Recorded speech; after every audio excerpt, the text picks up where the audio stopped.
যদি আব্বাসী সাহেবের ছাত্র না হইতো তাহলে আমি আশরাফিকে আজকে কি পরিমাণ গাইলাম হইলে।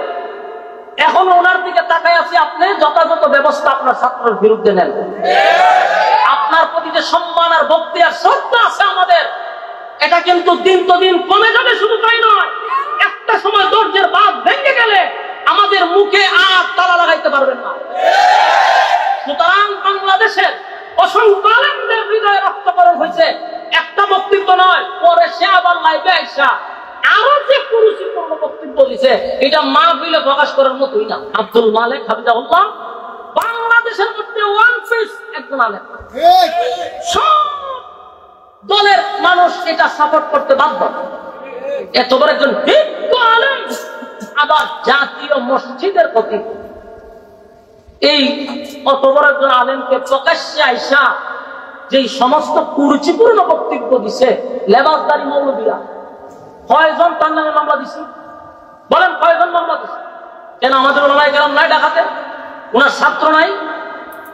আমরা যে তাদেরকে ছাড় দিতেছি, এদের বুকের ফাটা তো বেড়ে যেতেছে। প্রত্যেকটা আলেমদের কলিজায় রক্তকরণ হয়েছে তার এই কুরুচিপূর্ণ বক্তব্য দিকটা। এটা আবার হইল আমাদের আব্বাসী সাহেবের কাছের লোক, ছাত্র খাদেম। আব্বাসী সাহেবকে আমার এই মেসেজ হলো, আপনাকে আমাদের কওমি অঙ্গনের আলেমরা কিন্তু মহব্বত করে, ভুলে দেন না। বাংলাদেশে যদি আপনি 100টা মাহফিল করেন, এর 85% মাহফিল তো আমাদের অঙ্গনে আপনি করেন। আমরা আপনাকে ভালোবাসতে শুরু করছিলাম, আমাদের অধিকাংশ মাদ্রাসায় আপনাকে দাওয়াত দেওয়া হয়, আমাদের বড় বড় শায়েখদের সাথে আপনাকে দেখে আমরা অত্যন্ত আনন্দ পাই যে বিজ্ঞ একজন আলেম দরকার। কিন্তু আপনার ছাত্র যে ব্যবহারটা করছে, এটা ক্ষমার যোগ্য না। কথা হয় না? যদি আব্বাসী সাহেবের ছাত্র না হইতো তাহলে আমি আশরাফিকে আজকে কি পরিমাণ গাইলাম হইলে। এখন ওনার দিকে তাকাই আছি, আপনি যথাযথ ব্যবস্থা আপনার ছাত্রের বিরুদ্ধে নেন। আপনার প্রতি যে সম্মান আর ভক্তি আর শ্রদ্ধা আছে আমাদের, এটা কিন্তু দিন তো দিন কমে যাবে। শুধু তাই নয়, একটা সময় দরজার বাঁধ ভেঙে গেলে আমাদের মুখে আর তালা লাগাইতে পারবেন না। সুতরাং বাংলাদেশের অসংখ্য আলেমদের হৃদয়ে রক্তকরণ হয়েছে, একটা বক্তব্য নয়। পরে সে আবার লাইভে আইসা আরো যে কুরুচিপূর্ণ বক্তব্য দিছে, এটা মাহফিলে প্রকাশ করার মতোই না। চিন্তা করেন তার মুখের ভাষা কত দিচ্ছে।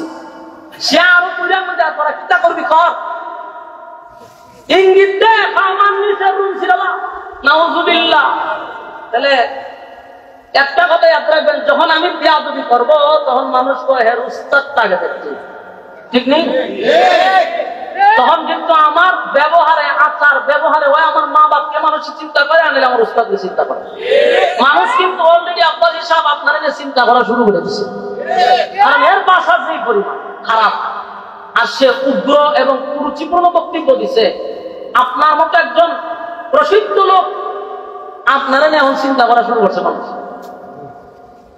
তো আমি বলবো, এটা শুধু আলেমদেরকে গালি দিলে, আলেমকে গালি দেওয়া হয় না, মদিনা পর্যন্ত চলে যায়। যেন গালি দিতে গেলে সাবধান, সাবধান।